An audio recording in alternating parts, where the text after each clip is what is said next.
Hey, good Wednesday morning, everybody. It's WCNC Chief Meteorologist Brad Panovich. Well, we had some storms this morning, which were kind of an early wake-up call, but we've got more on the way this afternoon as another cold front approaches from the north and west. Let me show you what's going on. Those storms this morning actually formed on the old front, which it was down to the south.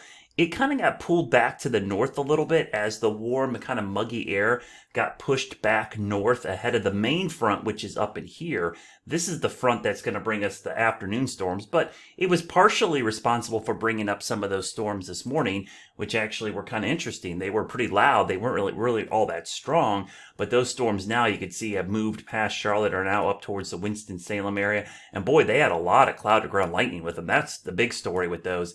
They were loud. That thunder and lightning certainly was pretty intense this morning, and that was because we had some elevated, what we call instability, that kept those storms going. But this afternoon, the story is going to be this second front, which is right here. This will arrive this afternoon and bring us the chance for some afternoon storms. In fact, let me quickly show you the day one, what we call convective outlook.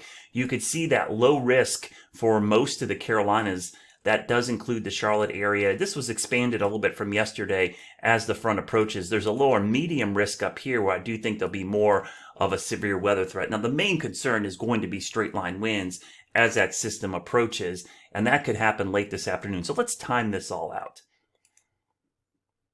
All right, so we'll time this out on Futurecast. You can see the storms this morning, but I want you to watch that front approaching and what happens ahead of it this afternoon. So we'll go to about 3:30, 4 o'clock. You start to see storms developing. There's the front. Clearly see it up there.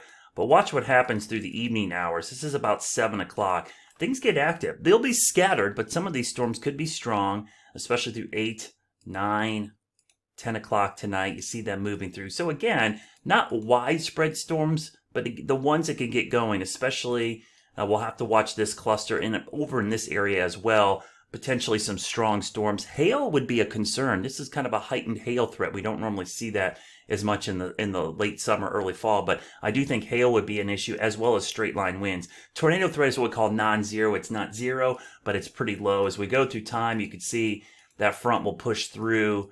Probably not until early tomorrow. So this is tomorrow morning. Notice the time around 6 a.m. The front's like right in there. So it takes through tomorrow morning for the front to clear and into the afternoon hours. So there will be a lingering shower or storm chance tomorrow afternoon.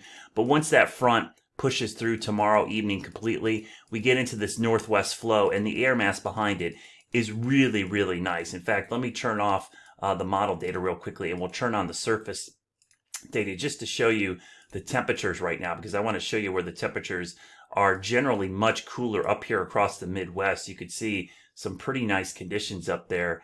I'm going to turn on the temperatures just to show you the contours. So you see this cool air up here in the northern plains, up into the areas of the upper Midwest and the Great Lakes. That cooler air will be arriving later this week. So the high temperatures will likely be in the low 50s by the end of the week. But the big story, again, is going to be that dry air. The air mass up there is pretty dry. In fact, let me show you the air mass up there. That's really dry air. So we're going to get another nice taste of dry air across the region. In fact, below average temperatures move in. These are the high temperatures compared to average across the U.S. We go to tomorrow. Notice the whole eastern half of the country is in blue, where we've got several degrees below average. And then we go towards Friday, same story.